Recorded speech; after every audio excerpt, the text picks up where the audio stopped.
We had completed 21 shlokas of the second chapter, Sankhya Yoga, which is also known as Atma Yoga. Sankhya, again, as you would think, Sankhya, numerical, in other words, analysis, analytical.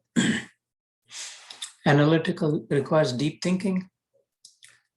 From left, right, up, down, every which way. We analyze data, for example. We slice and dice it, as they say. We try to think of what this means. We take the mean and the average and the median and the minima and the maxima and the derivative and the integration of it. All kinds of analytics, and then the square and the square root and all of it, to see what happens. How does this behave? This set, what's the behavioral pattern? We try to identify patterns. What's this series like? And then we extrapolate, right? You say, okay, well, if this, and therefore, this is where it's going, and therefore this is what it means. And so through analysis, we conclude, we draw inferences. And so it is in this chapter. It's analytical understanding, the path of knowledge, in other words. It's also called Atma Yoga, because really this is the analytical understanding of the Atma. This morning we had a Marathi reflection on, I think it was chapter 6, and I was sharing with them that if you pay attention to the words themselves, especially in Sanskrit, very potent, Atma. In Sanskrit, ma refers to myself, me. Bhajate mam ekatmastitaha sarvadharman parijya mam ekam sharanam vraja bhaktya mam abhijanati. These are the different verses in the different chapters in the Gita. The point of those being, wherever it's mam, Krishna is pointing to himself, saying I. At, as we all know, At is inside. At means inside. Atma. There is a clue right there. The biggest clue is right in the word itself. The answer, my friend, is blowing in the wind. Atma. Inside am I, he's saying. Don't look for me outside. Worship the deities and the statues so long as they remind you. But don't look for me in them necessarily. It's good to worship and go to temples because they serve their purpose. They'll remind you. They will keep you clean inside. I live inside. Atma, I'm inside, in you. See, I'm in you. Where are you going? Wherever you go, wherever you run, whichever temple, you're already carrying me with you, in you. Wherever you run away from, can't run away from me. He's saying, because I'm in you, I'm with you. You're running away with me. Because I'm inside you, I'm watching everything. Because I'm inside, I'm watching your inside thoughts. Is there plotting and scheming? Or is there genuine, authentic sincerity? So we can't fool ourselves. We can fool the world. We cannot fool ourselves. This is why. Atma. So Atma Yoga is the other name of this chapter. And in it, we had completed 21 shlokas the last time. So we will start with 22, one of the famous shlokas. Vasan sijirnani yatha vihaya navani grihnati naro parani. Jirna, as you know, like torn, worn, patapurana vastra. And something that's not of use anymore. Useless, in other words. Jirna is useless, decrepit, disabled. So just as he's saying, and vihaya is letting go, leaving. Just as we leave, we let go, we get rid of old clothes. Vasanti, covering. Vas is covering. In other words, a piece of cloth. Just as the clothes that we wear, we discard when they become useless, worn out or torn. vasansi jirnani, yatha is like, vihaya, we discard, navani grihnati nar uparani. Uparana, yeah, with that we have like again the cloth, new, brand new, beautiful piece of cloth. Nara is humans, just as humans discard old clothes and take up, wear new ones, clean, good ones. So does this Atma discard this shell that it is wearing. When it starts to become useless. When it's of no use, the possibility of realizing its own self diminishes. Useless not in terms of upabhog, useless not in terms of the worldly sensory perspective, sense enjoyment. Because even in old age, we see, unfortunately, old people also are can be very addicted to sweet or salty or some shows or some conversations, this, that. Or when there's no chance or very minimal chance of realizing the Atma determines that, okay, perhaps I'm not sure if I can experience through this tool, this apparatus, this device anymore. I'm not getting the full joy, the fullness. I'm not experiencing what I thought I would want to experience, and therefore I'm going to discard. This cloth is out of fashion. This is worn out, this is torn out. I'm going to assume a different one. We never cry when we have to discard a piece of cloth.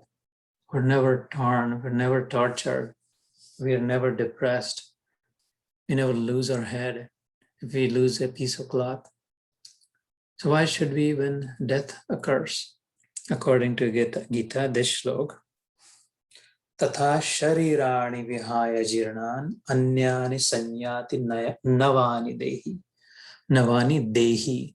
Deha is the body, the physical form. That it takes a new form. Arjun is concerned, greatly concerned, worried, depressed, upset, nervous, afraid, and even that what will happen to all these people, my grandfather, my guru, if they get killed, where will they be? What will happen to them? And Krishna is trying to explain to him that nothing will happen to them. If it's them who you love, if you want them to be around, then there should be no worry. Nothing happens to them. Nothing will happen to them or you or me, he said earlier, a couple of sessions ago. As far as the body is concerned, if you think they are the body, then it's not going to remain intact regardless. Atma will discard it when its time comes. And that's the point of this verse. Maybe I'll read the English translation of it. As one abandons worn out clothes and acquires new ones, so when the body is worn out, a new one is acquired by the self who lives within. The self lives within, just like I live within these clothes. I am inside these clothes. The real person lives inside this shell also. Nainam chindanti shastrani, nainam dahati pavakaha. Another famous shlok, the 23rd one. The self cannot be pierced by weapons or burned by fire. Water cannot wet it, nor can the wind dry it. The self cannot be pierced or burned, made wet or dry.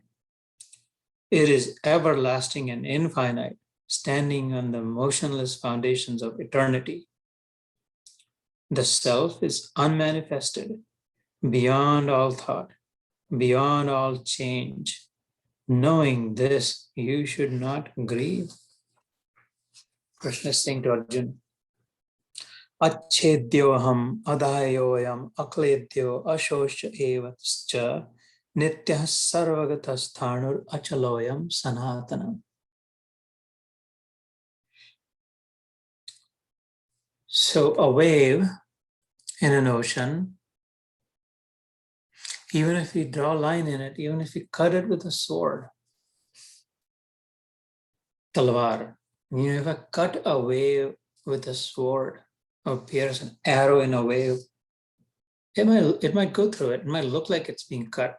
Really, nothing is happening to it.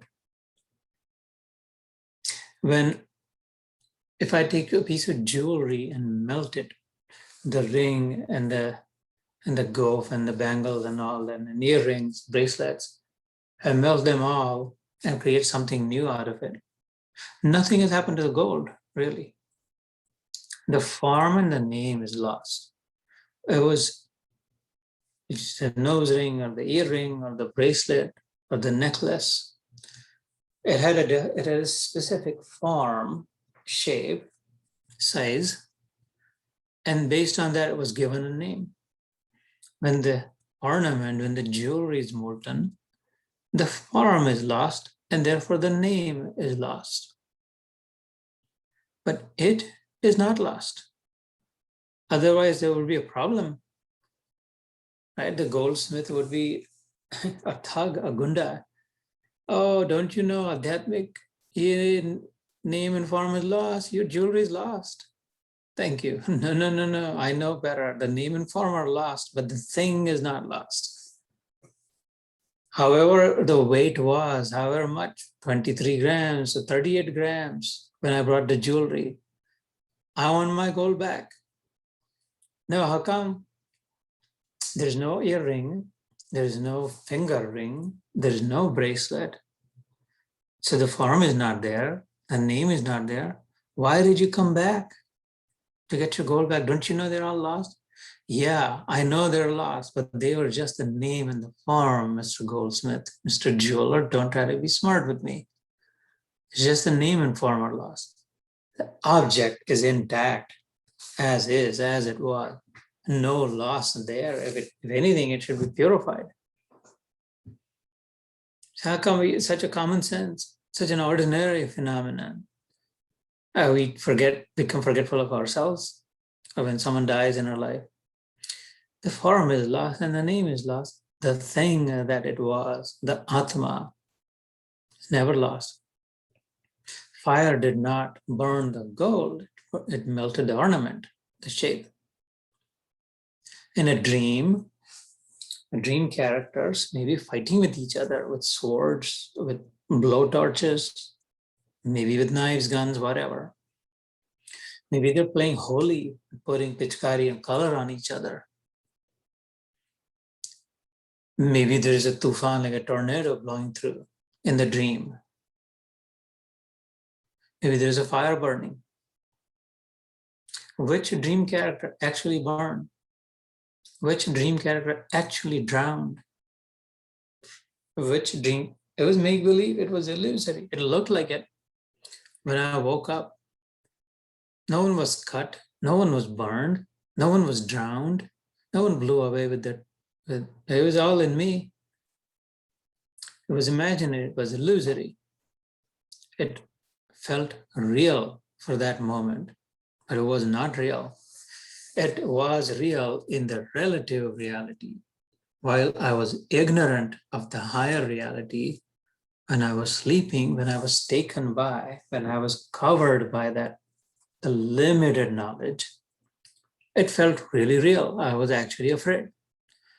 At the same time existed a higher reality, a different reality, of which this was a subset. This may have been happening here, but in the full reality, it was not happening. No such thing was happening. The dreamer was calmly sleeping. And so the dreamer, in the context of the dream, cannot be cut, cannot be burned, cannot be wet, cannot be dried, cannot be heated up, cannot be cooled. In the dream, the actual dreamer is not hurt. It feels like it momentarily, the reality. And that's what he's saying, that you think these people are going to die. Yeah, the bodies will last, the dream will finish, the dream will end, and therefore the dream characters will dissolve, will melt away, will disappear, the dream. But the dreamer in all of them, every single one of them, it's the same dreamer. It will be intact. Nothing will happen to them. In fact, might be better after the dream is broken. The dreamer, all these might feel better actually than they feel now after they wake up. And so it is, he's explaining to Arjun that, look, every day there is a new dream. Every night there is a different dream. The dreamer leaves those dream characters, takes on new. That means nothing. Don't cry. Oh my God, my dream is about to break. What if my dream breaks? Will they stay? I see these people in my dream. Will they remain? Is there any way we can please keep them? I don't want them to die because I like them. That's foolish, Arjun. You cannot keep them. They're not even real. And in fact, you think they're dying. They're not even dying. Nothing happens to them. Nothing can happen to them. The real them. So stop worrying. But your job is to beautify the dream. This is becoming a nightmare. I, the dreamer, have arrived into the dream fully conscious.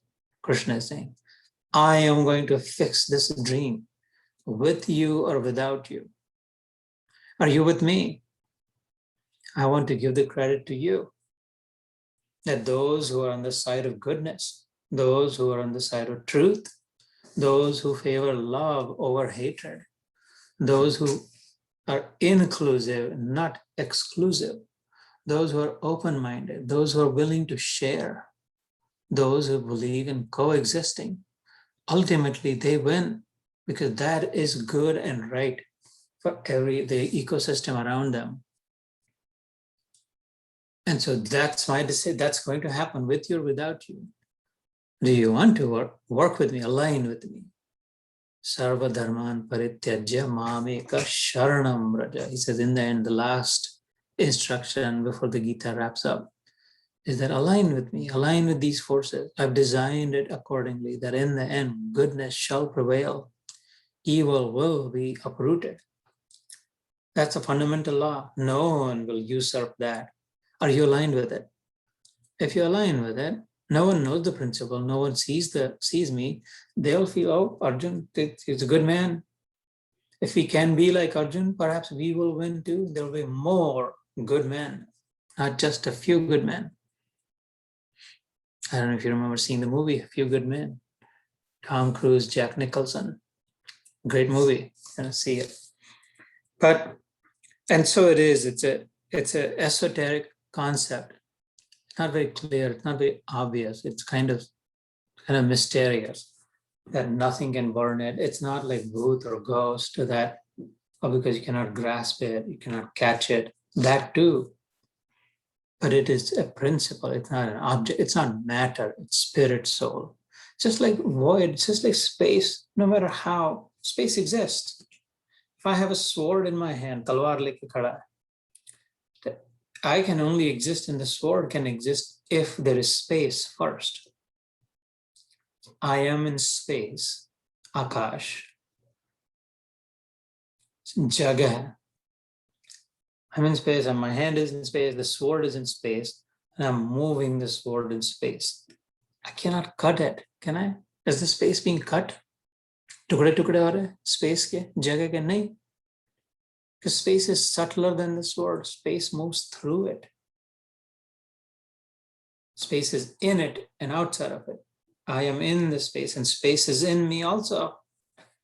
Because space goes through me. Space is not solid. And so I cannot cut space. Can I burn space? Holi jalai. If I do holi, then that round, that much space is gone. It's all burnt up. There's nothing here now. There's nothing you can do here. No, space is not burned. How about a sprinkler? Like wet. This space is wet. We'll have to wait for 72 hours before this space dries. No, space does not wet. Similarly, right? The Atma is even subtler than that, than space. So I think you get it. Nityah sarvagatah sthanur achaloyam sanatanam. It's not just subtle, meaning minute, so subtle, so fine, so small, so homogeneous, so evenly distributed. Not just that, but it is so all-pervading. It is everywhere, just like space is everywhere. There is no end to space. If space ended somewhere in the galaxy, the next question is, okay, what is after that? If this is where space ends, what's after that? Whatever is after that is also space, isn't it? So this is endless. Atma is like space, is endless, infinite. Just like a tiny drop of ocean water. It thinks I'm small and I'm a drop because it looks at its own limited form. Oh, I'm this drop, or a small ripple, or a tiny wave. But in reality, it is unfair to itself, did injustice on itself. It is a victim of its own ignorance. That little wave, you think you are this little wave, therefore you're little. No one asks you to think of yourself as a little wave. You don't have to. No one is compelling you to.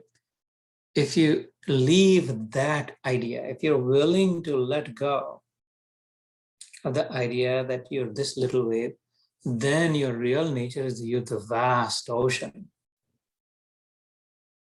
If you can be open-minded, if you can be bold enough, if you can muster up the courage to let go of your own ideas right now, what I think, who I think I am, if I can let go, what remains then is my real nature. What I think I am now is a concocted nature. It's a made-up nature, not my real nature. A wave is not the real nature of the ocean. The vastness of it, the depth and the breadth of it is the real nature of the ocean. Unfortunately, some small portion of it has made it into like, this is me. That's all there is to me. Who told you? No one is asking you to. ये धरती अपनी है, अपना अंबर है, तो आजा रे, तुझको क्या डर है? सुन मितवा, तुझको क्या डर है? ये धरती अपनी है, ये अंबर अपना है. Who told you you only have this quarter acre land, you only have this, that? They told you what you believed them. Now all of this belongs to you. Not just belongs to you, you are it. You're part of it. You're one with it. If you're truly one with it, then you will not hoard. You will not want more. You will not even want. If you're one with it, if the drop of ocean realizes its identity, its unity with the ocean, its oneness with it, if it experiences that, holy cow, I have all this life, thought I was this drop. Now I realize that I'm actually the ocean. I don't know why I thought about myself as this little drop. I'm actually the ocean. Will it want more drops then? Will it say, oh, well, yeah, let me just take a few more waves? No, if it truly realizes that it is the whole ocean, then it will not want more waves or drops of water. It will not even want, because it already has. Not only does it already have, it actually already is that, even closer than having. It's not that I have it. Better still, I am it, is the conviction. Now, that's the experience. So if you're willing to contemplate on it, if you're willing to deeply meditate on it, if we're willing to forego the limitation that we put upon ourselves, if we're willing to sacrifice the temporary, what remains is our original nature, that which is permanent. There's fearlessness in permanency. There's fear in temporary. Because we think we're limited, we're small, therefore we're temporary, therefore we're afraid. So like during the dhyan, during the meditation, I was saying, I'm slowly becoming fearless. I was just sharing on all of our behalves. The Gita is taking us to the place of fearlessness. Bold, courageous, fearless, joyful. So that's the essence of the shlokas that we, Nitya, right? That was Nitya. Everywhere. continuous, unbroken, sarvagataha, homogeneously distributed. It's not that, am I that more in my hand? Can I say that it's okay, it's cut away. It doesn't matter. If you have to cut it away, because I'm not as much in my hand. I'm actually just mostly in my head. Make sure you don't cut my head off. The rest, it's okay if you need to cut it, if you want to crush it, if you want to poke it, because I'm not so much in them. No, everywhere I am just the same. I protect my hand. I care for my leg. I'm watchful not to cut my nose. All of it. Because sarvagataha, that's the idea. I'm evenly spread everywhere. This entire concept that I think I am everywhere. I still bleed. I still care about it. I still look at it. I don't ignore it.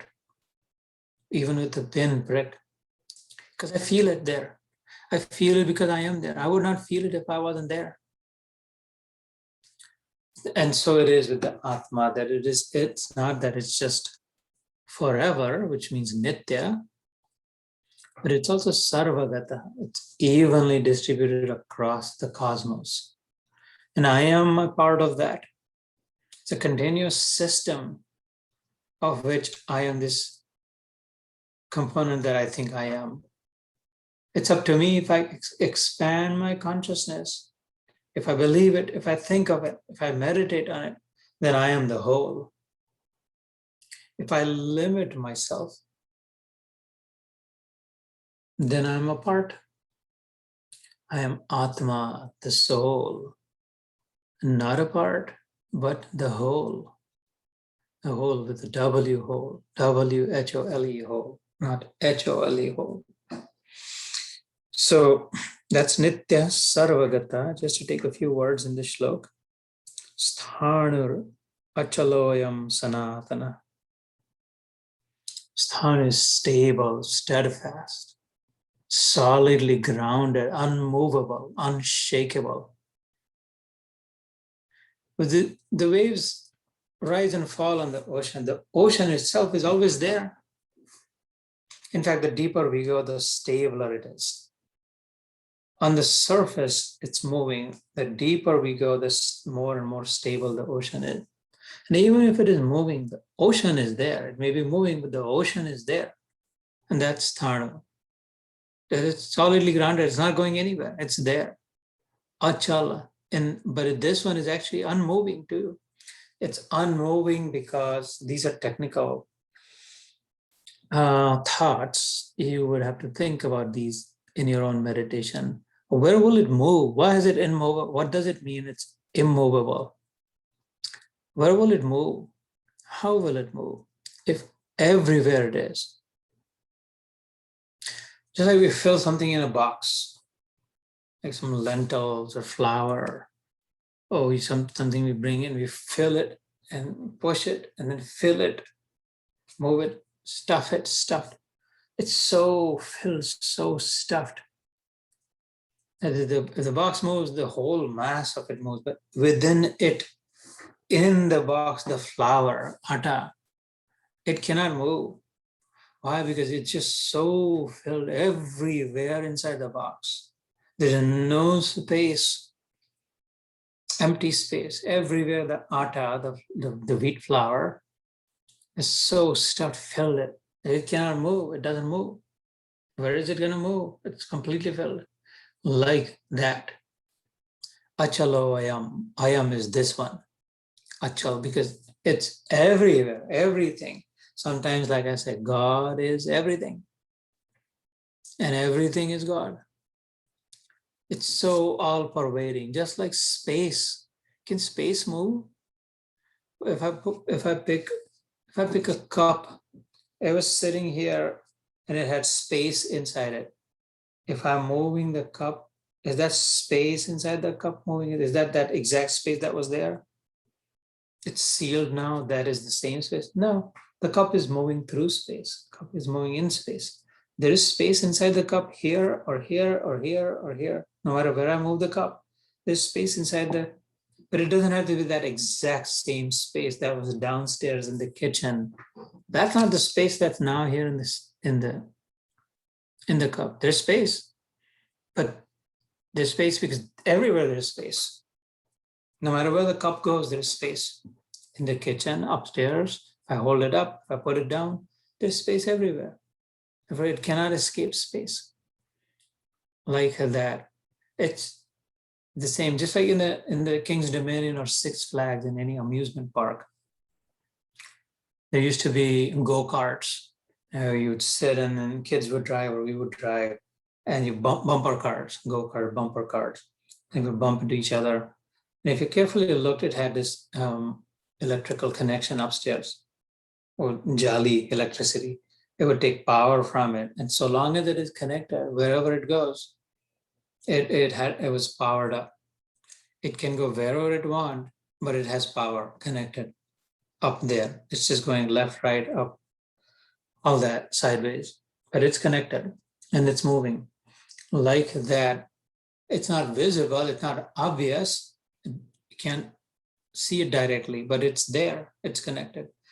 Just like that, wherever I move, the space is there in it. And like that, the Atma, our own self, never mind what happens to the body, it's there, it's always there. And therefore it is Achaloyam. And then Sanatana is the last word here in this shlok describing it. Sanatan is old and new at the same time. The oldest and the newest at the same time.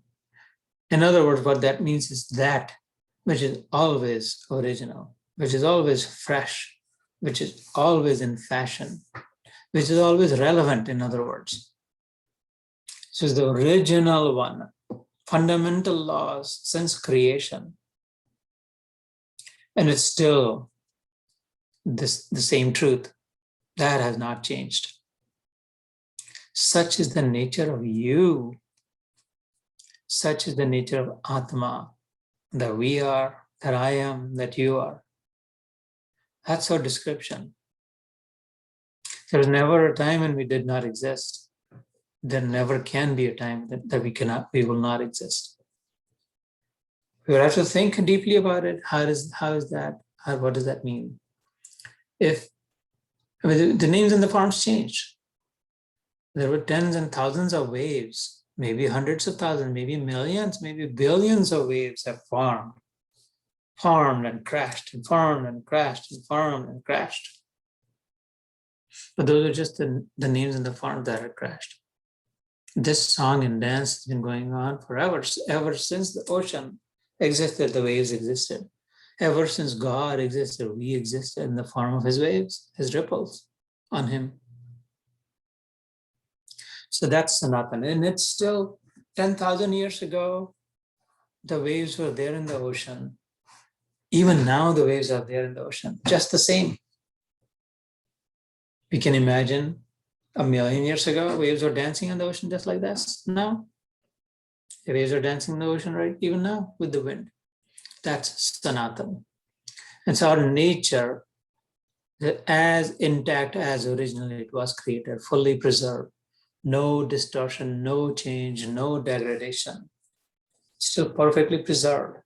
The Satchidananda nature that ours is. The Sat being existence, Chit being consciousness or awareness, Ananda is joy, bliss. It's still that, has not changed. Our original nature has not changed. We have become forgetful. And so this is the essence of this shlok. We will do one more shlok and then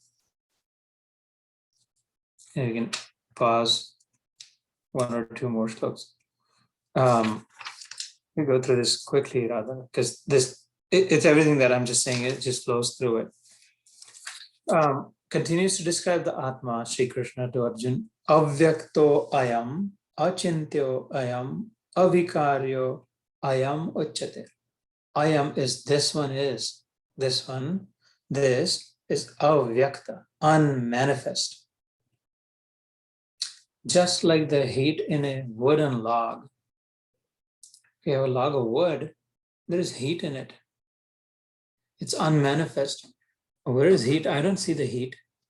No, but it is there. I don't even feel it. I'm putting my hand on it and I don't feel hot. I can neither feel it nor see it. I don't hear it. If I were to smell it, I don't smell any burning. If I taste it, I don't taste anything that's hot or burned or anything like it. So none of my sensory perceptions are validating the fact that there is heat in the log of wood. And yet there is. When it is activated, when it is triggered, when it receives the conditions for its manifestation, it will manifest, you will see it, you'll feel it, both. You will experience it, in other words. And yes, there was heat in the log of wood. And that's avyakta, vyakta, unmanifest, becoming manifest. Right now, there is 1,000 dream characters in me. Who are they? I don't know. Where are they? I don't know. How are they? I don't even know. Then how can I say that they are there? They are there. They're in unmanifest form. Someday, some weird, some strange, something will happen. They'll come out of my head in me. They'll come out, but inside still in me.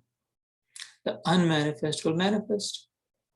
The waves are unmanifest on the ocean. When the wind blows, they manifest. All physical phenomena, they're unmanifest. It's the concept of potential energy and kinetic energy. If I put a big rock on the terrace, on the parapet wall of the terrace, it has a lot of energy to kill, crush, break. It's potential energy. It's just sitting there. It's in it. It's unmanifest.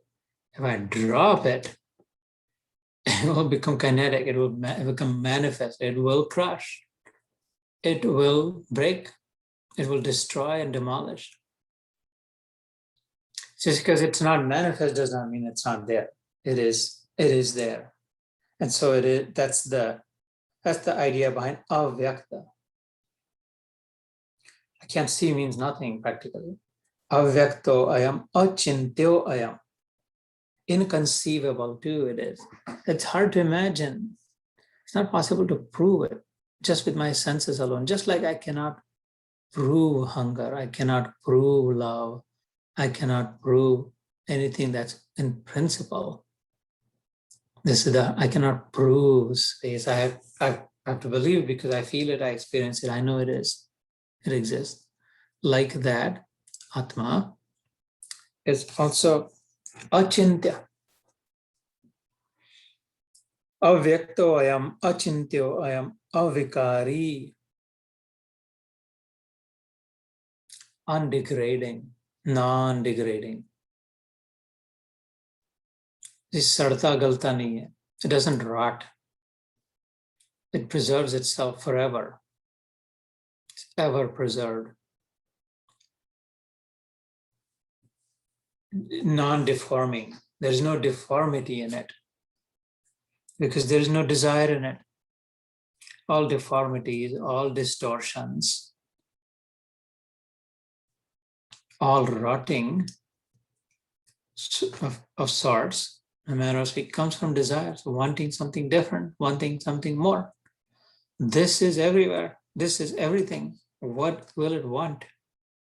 What more will it want? What different will it want? If it is all and everything, therefore it forever remains avikari. This meaning, I'm really talking about you. Actually talking about you. Krishna is talking about Arjuna, Bhishma, Drona, and everything.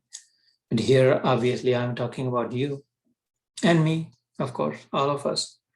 Avikari oyam uchyate. Uchyate is like it is said. This is said to be avyakta, unmanifest, inconceivable, unthinkable, achintya, avikari, non-degrading. Tasmad evam viditvainam nanushochitum arhasi. Therefore, Arjun, you should focus on understanding this rather than worrying about whether these bodies will remain whether these people will still be around in the same form. Yeah, I would use the same time and energy. I would recommend Arjun to think about the greater truth, to think about the higher truth, to understand the real reality. And it's a sign for us also. We also have limited time. We're also fighting a battle of sorts, a different kind, every day new battle. We have limited resources. We don't know the outcome. Do we know what's going to happen? Well, whatever we're doing? No, so we're in a very similarly precarious situation as Arjuna is. Well, Arjuna had Krishna with him. But Krishna is saying that so do we, because he says, I am inside you. He was standing outside Arjuna. He's actually inside us. So we have him too. Arjuna did a smart thing. He surrendered. He went to Krishna and said, tell me, I'm confused. I don't get it. I don't understand it. I don't like it. I don't know it. I'm confused. I'm scared. I don't want to do this. Please tell me. I'm humbly beseeching you like my master. Take me as your disciple. Please tell me. This was earlier on this chapter. We visited it a few sessions ago. We also have access to that. If you can figure out tapping the same one inside us, if you can go deep within, reach within, it is possible to hear the inner voice. It exists, still exists, just the same. If we sit down in our dhyan, in our meditation, if you're sincere, if you're pure, if you're undistracted, unjaded, if you're open-minded, if we have a little bit of faith, if you believe that maybe if he keeps a little bit of an open mind, and if you're curious, and if you're authentic, we can then go in and say, tell me, guide me, I'm ready, guide me. I'm going to keep my mind open. I will tune into that inner voice. I will look for guidance. I'll listen, guide me, and see what happens. See for yourself what happens. Your proof will be your own proof. My proof cannot be your proof. I can up day and night, 24/7, I can jump up and down and hang upside down, making these claims, lofty claims. That should mean nothing. That would mean nothing to you. You will have to have your own experience. The bigger deal is this: you actually can have your own experience. In fact, this is the best experience to be had. There's no greater experience that can be had. All other experiences are momentary. You have to expend a lot of effort for all other experiences. A lot of time has to be devoted before the vacation, during the vacation, and after. God, we need a vacation after the vacation to clean up the mess and catch up on work. So a lot of commitment and investment of time and money and energy and priorities. You have to set everything aside just for that to happen. Then we experience a little bit of joy, and then it goes away. If it didn't go away, why would we ever have to go on any other vacation ever? One vacation would be forever, permanent. It fades, it starts to deplete whatever we achieved in. This one is the most worthiest of all, top priority. Because once we have it, it stays forever. This investment gives the greatest return on it, the biggest ROI on this. It's once and for all, it's permanent prapti. And again, the bigger deal is that we can have it. With the human life, it's so expensive, it's so rare. Cannot buy life, not much of it anyway. Therefore, it is limited, it is finite, it is the most precious of any possessions. And so what should I spend this on? It would be a smart thought, right? It would be a smart question to ask. If I have a rupees, what do I spend rupees on? I go to the bazaar and I buy like a bindi or a watch or like a leather belt or whatever. If I have dollars, wait, now the game has changed. It's 75 times that rupee. Is it 10 rupee belt? Would I give him $10 for the belt? No. I would go to a different place. I would go to a different market. I would look for different things. If I had $1,000 in my pocket instead of 1,000 rupees, everything will change. Because the currency that I carry has greater value. Isn't the life that I carry with me in me, isn't that the most expensive and the most precious rather? Isn't that the rarest? What's its value to us? So if I'm careful in spending rupees on one thing and dollars on another thing, because there is a difference in the value, where should I take this? What should I buy with this? How careful should I be? Where am I spending my life, my time? What's worthy of trading? I trade my dollar and get that statue or that dress or that ornament or jewelry. I trade my rupees and get that leather belt or the wallet or the hat, whatever. I give something to have something back. I give something of value to receive something that I like. This is the most valuable, most precious. What should I trade this? Am I not trading? I'm trading it knowingly or unknowingly. Every breath is $1 gone, is it? Every breath gone, exhaled. Because there will be one breath. Once it's gone, next one will not come in. Period. There will be that time. There is that time. It comes. That was the last currency, last bill left in my wallet. Ton pal, I have got no more left. Can buy nothing. So with each breath being exhaled, I am depleting my most precious, irreplenishable, right, currency. What should I buy with that? What am I buying with it? Just the sense enjoyments, taste, sounds, sights, touch, fragrance. How cheap am I selling myself? I'm giving my gold bracelet and saying, give me that thread, a piece of thread. I like that purple color thread. That's my favorite color. Would you give it to me? Here, you can have my gold bracelet. This is 22 karat, 24 karat. But it does not purple in color. I like the purple thread on your hand. Would you trade it? It's like that. What are we trading it for? You could have bought the entire shop of the thread, of the farm with that. So with each breath, to be careful. So the smartest thing to do is to be watchful, to be careful, to be mindful, to be thoughtful, to make sure that whatever we're trading each breath for is worthy of it. So it's worth. Everybody should have this. What we are able to have through this knowledge, this peace of mind, this joy, this freedom, this fearlessness that the Gita brings is the worthiest of all. This is worth trading with life breath. If we can identify this by trading this, if we can find our own real self, if we can understand who we are, if we can go back to our original nature, if we can reset it to the factory setting, right, then it's worth it. Everybody should have it. Everybody can have it.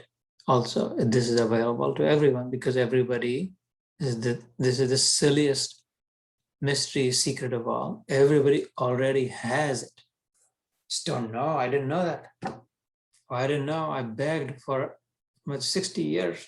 Old beggar died. Begged at the same place, sitting on the same cloth. Never realized underneath that small piece of land that he owned, where he begged, was a pot of gold, was mine. Underneath that, just didn't know that, sitting on it, begging all life long. Everybody has it. I just don't know it, didn't know it. Once I know it, I become free. And so this entire journey is that of knowledge, is that of becoming aware. And interestingly, last words of Arjuna in the Gita, and also in the 18th chapter, are similar. Nashto moha smritir labdva. He says, oh, I now remember, that's right. Smriti, memory, remembrance. I now remember. And so my moha is gone. My attached love is gone. Moha is love, but attached, finite, stuck love, somewhere stuck. And no, this, loving only this. Unattached love is real love. When it becomes attached to an object, to a person, to a circumstance, to a desire, then it's moha or lobh or kam or krodh. And it's still love. It is only love. Nothing can exist without love. But when it becomes finite, limited, stuck, that's when it becomes distorted and diseased. It's like a river flowing freely, never rots. But when it stagnates in a pond, that's when the flies and the dirt accumulates and all of it. You have to cleanse it because it stood still, stagnated. So it is love when it is stuck on a particular person, or a particular object, or a particular desire, or a particular goal like money. If it's stuck on a particular person, the same love we call kam, lust, and it's vikar. It rots the person loving and the person being loved. It destroys both because it's rot. It's stuck. It's not supposed to be stuck in one person. When that same love is stuck in money, greed, on money, more, we call it love. Ultimately, it also destroys. When it is stuck in the person I think belongs to me, my son, my daughter, mine, those that are mine, we call it moha. It ends in grief in the end. Everybody hates that experience then. Children don't like it. Parents get frustrated. If we can get rid of it, if we can make it unattached, it can be free-flowing, then it goes back to its original nature called love, not moha. And so it is kam, krodh, moha, lobh. If it is stuck in my own achievements, my own presence, then it's mad. If it's stuck in someone else's achievement, same love. Constantly thinking, well, they got a bigger house, they got a branded car, they had received a promotion, they're becoming richer, or prettier, or stronger. Then matsar, the same substance, the original substance, there can be no other substance, there's only one, love. But where it gets stuck determines the kind of disease it. When it's completely unstuck, then it's pure joy, pure love. It's fresh and beautiful, enjoyable for everyone. The lover and the beloved, all of them. Because then it's not limiting. It's liberating. And so that is the glory of familiarizing ourselves with our real nature, with who we are. That's the joy of it. It's worthy of it. Must have it. What else could it be? And so in the last word of today, 25th shlok, it says tasmad evam vidit tvainam. Therefore, Arjun, with is knowing, enlightening, illuminating. You should pay attention. In other words, paying attention. You should pay attention to this, Arjun. Take a look at this too. Think about, consider this also. Don't be so stuck in that particular form or the name called Bhishma or Drona. But look at what I am sharing also. Na anushochitum arhasi. Arhasi in Sanskrit means deserving of, worthy of. You are not deserving of. You are not worthy of, Arjun. What? Shoch, shok, grief, misery. You're not made for misery, Arjun. I have not made man to be miserable. I haven't created this entire creation to make everyone miserable. It's the opposite. I created this for joy, for fun, for love, not for misery, anxiety, nervousness, anger, negative emotions. No, you're not worthy of that. You're mine. You're worthy of all that is good, not anything that is bad. And shok, grief, misery is not a good, it's a negative emotion. So shun it, leave it, discard it. It's not yours. This isn't for you. So that's where we'll stop today, number 25. Maybe what we can do is, well, let me